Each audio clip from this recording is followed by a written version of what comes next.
안녕하세요. 레드손의 손상훈입니다. 네, 오늘은 체면에 대해서 설명드릴까 합니다. 체면이란 무엇일까요? 체면은 우리가 일상에서 흔히 겪는 현상입니다. 우리가 흔히 체면이라고 하면 어떤 옆에 가이드 역할 하시는 분도 상담자가 계시겠고, 내담자가 소파에 누워서 이렇게 하는 모습을 TV나 유튜브에서 많이 보셨을 거라고 생각됩니다. 하지만 그 상태만 체면이 아니에요. 그 상태만 체면이 아니고 우리 일상생활에서 예를 들어 볼게요. 어떤 일이냐면 우리 영화관에서 영화를 보신다고 상상하면 됩니다. 영화를 보시다 보면 어떤가요? 영화에만 몰입하고 있죠. 영화에만 몰입하고 하게 돼 있고, 영화를 몰입하다 보면 마지막에 돼서 영화가 끝날 무렵쯤 되면 나도 모르게 어느 순간 눈물이 흘려져 있고 웃게 돼 있고, 그 다음에 내가 마치 주인공이 된 듯한, 내가 마치 정의의 사도가 된 듯한 그런 느낌을 가질 수 있을 겁니다. 그게 바로 체면입니다. 낮은 단계의 체면이라고 볼 수 있죠. 우리 일상에서 또 이런 걸 많이 하시죠. 친구들하고 커피숍이나 이런 데서 수다를 떨죠. 수다를 떨다 보면 우리 술 마실 때도 마찬가지예요. 수다를 떨지 않습니까? 편안하게 거기에 몰입해서 그 상태에 몰입하고 있는 중입니다. 그러면 친구의 고민도 들을 수도 있고, 친구하고 재밌는 얘기도 할 수 있고, 그때 누가 왔다 갔다 걸리든지 어떤 소리가 잘 들리든가요? 안 들리든가요? 아무 느낌 없습니다. 오직 친구들하고 대화하는 데만 집중하고 있죠. 그 상태가 낮은 단계의 체면이라고 볼 수 있습니다. 자, 체면이라는 것은 우리 영어로는 트랜스라고 얘기합니다. 트랜스 상태라는 포괄적이고, 그 안에 최면 상태도 포함이 되어 있고 명상 상태도 포함되어 있어요. 그 외에 이완 상태, 집중 상태, 우리가 놀랬을 때도 체면 상태예요.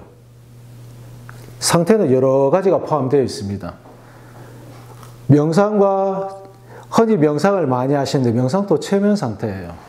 체면을 하기 위해서 우리 스스로 집중을 하고 깊이 들어가는 스스로 이완을 해서 깊이 들어가려고 하는 게 바로 체면입니다. 하지만 그게 사실 쉽지 않아요. 명상을 하는 게. 하다 보면 자꾸 딴 생각도 나고, 하다 보면 자기 생각이 있다 보니까 딴 생각나다 보면 깊이 들어가지를 못합니다. 체면도 똑같아요. 체면도 제가 체면을 유도를 하지만 체면은 의식이 있습니다. 사람들이 가끔 체면을 할 때 의식이 없다고 얘기하시면서 의식이 다 있어요. 의식이 있는 가운데 조금 이렇게 마음을 안정을 시켜서 안으로 깊게 쭉 들어가는 과정이 필요한데, 제가 어떻게 체면을 위해서 유도를 할 때 그 유도에 집중 안 하고 자꾸 딴 생각을 하게 되면 체면을 할 수가 없습니다. 그게 바로 집중인데, 몰입 상태고 집중 상태가 바로 체면인데 자꾸 딴 생각을 하게 되면 체면에 들어갈 수가 없는 거죠. 우리 일상에서 흔히 겪는 건데 사람들이 체면에 대한 공포가 너무 많으신 것 같아요. 거기에 대한 두려움을 좀 벗을 필요는 있는 것 같습니다. 옛날에 좀 신비적으로 언제 방송국에서 조금 전생체험이라든지 약간의 어떤 신비롭게 이렇게 하다 보니까, 그리고 심리 치료할 때 사람들이 막 울고 막 자기 감정 분출하는 그런 모습을 보고, 그 다음에 의식이 없다고 생각하니까 사람들이 무섭게 생각을 합니다. 절대 무서운 게 아니에요. 무서운 게 아니고, 체면은 아까 전에 말씀드렸다시피 우리 의식을 조금 낮추는 겁니다. 체면 중에도 의식이 다 있어요. 체면 상담가와 체면 받는 내담자와 서로 상호 소통을 하면서 하는 과정이 체면입니다. 그래서 의식이 있기 때문에 절대 무서워할 필요도 없고 겁을 낼 필요도 없어요, 전혀. 그리고 내 내면 속에 무엇인가 감추고 싶은 거 있는데 그거를 다 끄집어낸다고 자꾸 착각을 하시는데, 자기 의식이 있기 때문에 하기 싫은 말은 안 해도 관계없습니다.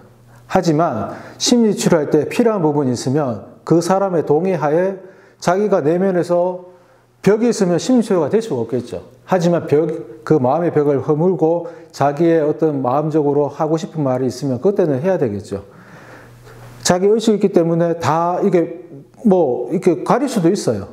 그걸 두려워하시는 분들이 계시는데, 그러면 제가 더 심리치료를 해드리고 싶어도 본인의 벽이 있기 때문에 더 이상 깊게 들어가지를 못하는 겁니다. 그때는 자기의 마음을 너무 가릴 필요도 없고 너무 낼 필요도 없고, 그거는 본인이 선택하셔서 적정하게 말씀을 하시면 우리가 상담할 때 많이 도움이 줄 수 있는 거죠. 네.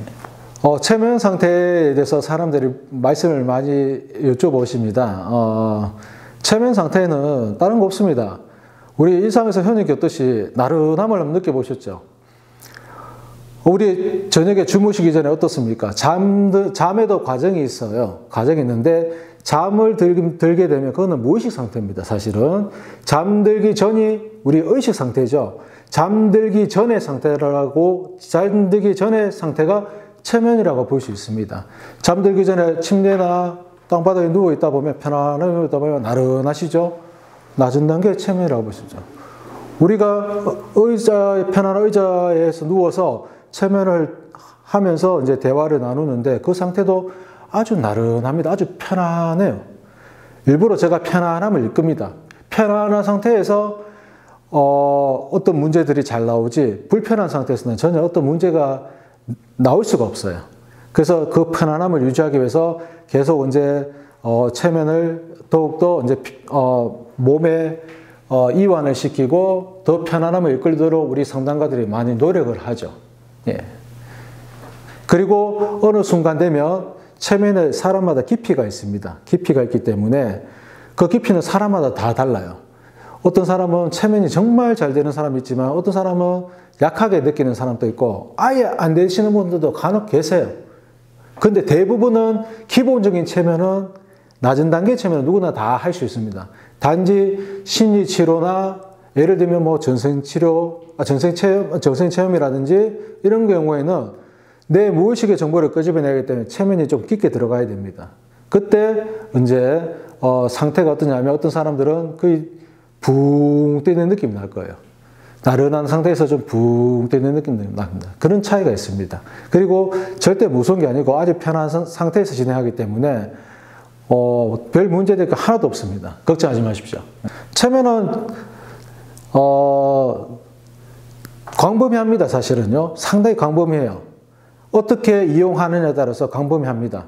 그러니까 이제 저는 집중적으로 하는 거는 이제 포커스를 맞춰서 하는 거는 심리치료다 보니까 사람들의 마음을 문제점을 원인을 찾아서 그거를 치료를 해주고 치료를 하다 보면 그게 심리적으로 정상이 완화가 되든지 치유가 될 수 있는 거고, 그 외에 간혹 전생체험이라든지 미래체험 때문에 오시는 분도 계시고, 아니면 다른 어떤 아까 전에 말씀드렸던 뭐 금연이라든지 금주 문제, 아니면 뭐 편식도 애들 편식 있잖아요. 그런 문제도 해결할 수 있어요.